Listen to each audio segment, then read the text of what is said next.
everyone, welcome to Chalchitra Talks. मेरा नाम वाणी है and in this episode, I am going to tell you how to read more.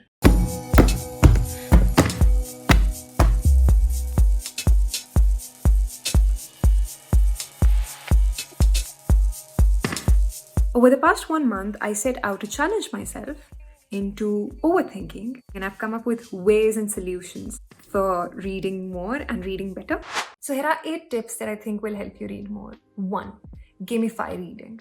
Now this is something a lot of people tell me. The moment they realize that they're not enjoying something, they gamify it and they actually start liking it. The same goes for reading. So for example, I've been posting this dump on Instagram at the beginning of each month. It's a collection of 10 posts that I call book shots, and I've clicked them over the past 1 month. Sentences that I really liked, portions that I'd highlighted, things that stood out for me in general. What it has done is that it's not only motivated me to read more, but it's also helped me read more diverse stuff. I've also friends for whom apps like Storytel and Goodreads do wonders. I remember in the WhatsApp book club that we have for our Godfathers and Gladiators, people were sharing their progress over Storytel, and it's a collection of such beautiful graphs and trends that will inspire you to read more. It'll push you to read more. So this is that particular reason why I tend to stay indoors on warm summer days, because of the lighting that runs across my room, and I'm going to quickly show it to you.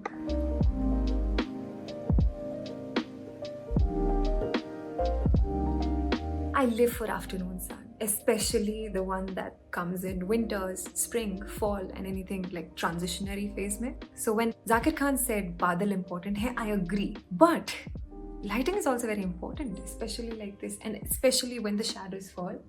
Like here. Okay, you can't see it. Also, like if you catch the afternoon sun, there are kind of pretty photographs that you can pick in this lighting. Tip number 2, drop that book. There are so many books here, and I think I've dropped a lot of them because I just wasn't enjoying. And I learned this when I was reading The Alchemist, which was way back in, I think, 2010. And I used to keep on telling everyone, hey, there is this book that I really want to read. It's The Alchemist.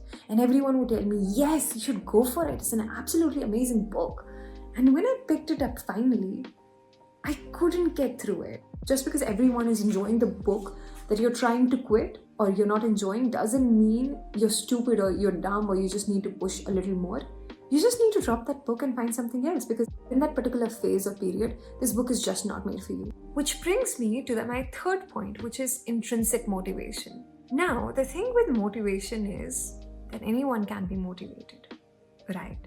But when it comes extrinsically, it is only there for an instant and it disappears the very next. When you're intrinsically motivated, you actually genuinely want to read more. You will work hard to find books that you really like. You'll work hard to pick them up and read them and highlight the text and whatnot, try and understand the book. And the thing that comes with intrinsic motivation is that nobody really has to tell you why you should read a book. You may want to read a book because all you want to do is grow, or all you want to do is educate yourself, evolve, or sometimes you just want to read because you want to escape.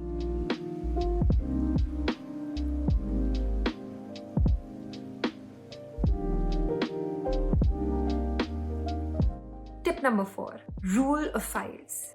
You could read 5 pages a day or read for 5 minutes a day. Your wish, your call. And slowly build up on that habit. Maybe a week later, you can move on and start reading 10 pages a day. 10 becomes 15, 15 becomes 20, 20 becomes 25, and so on and so forth. And soon you can be reading 100 pages a day. You never know.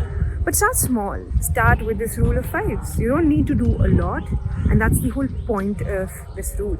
Tip number 5, corners of stillness. Have your corners of stillness. You do not take your phones to those particular corners.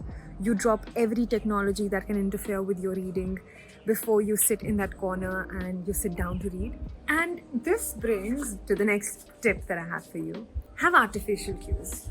You know how sometimes the weather predicts your food choices? Like sometimes in the rain, you know this is the weather for pakoras and chai. Have the same cues ready for your reading habits. For example, there's this particular lighting that I have in my room where I know this is the light where I sit down and I read and I do nothing else. That really, really helps me read better, read more, just get in the mood for reading.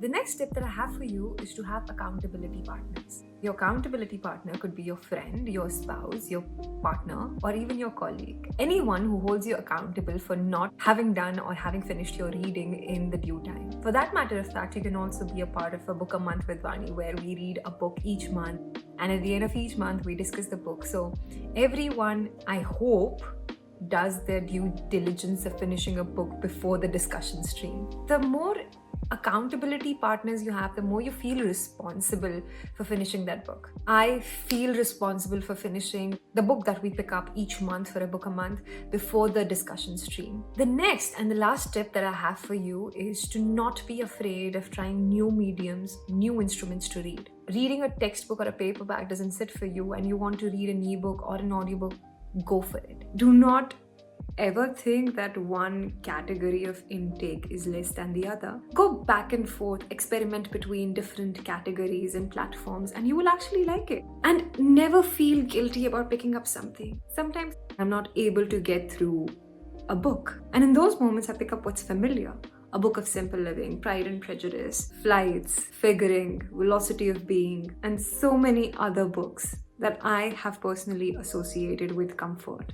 And that really helps me. Also, I forgot to tell you, but I'm wearing this t-shirt, which I think you'll be able to see here, which is a weird way to showcase the t-shirt. And this is available, by the way, this is the cover of Deborah Levy's Cost of Living. And in case you like this, you can get this on Kadak merch. It is a Chalchitra Talks merch. And do let me know if you want more merch of books, etc., and we'll get that for you. That's it from my side. Do let me know if you like this video. And until then, happy reading.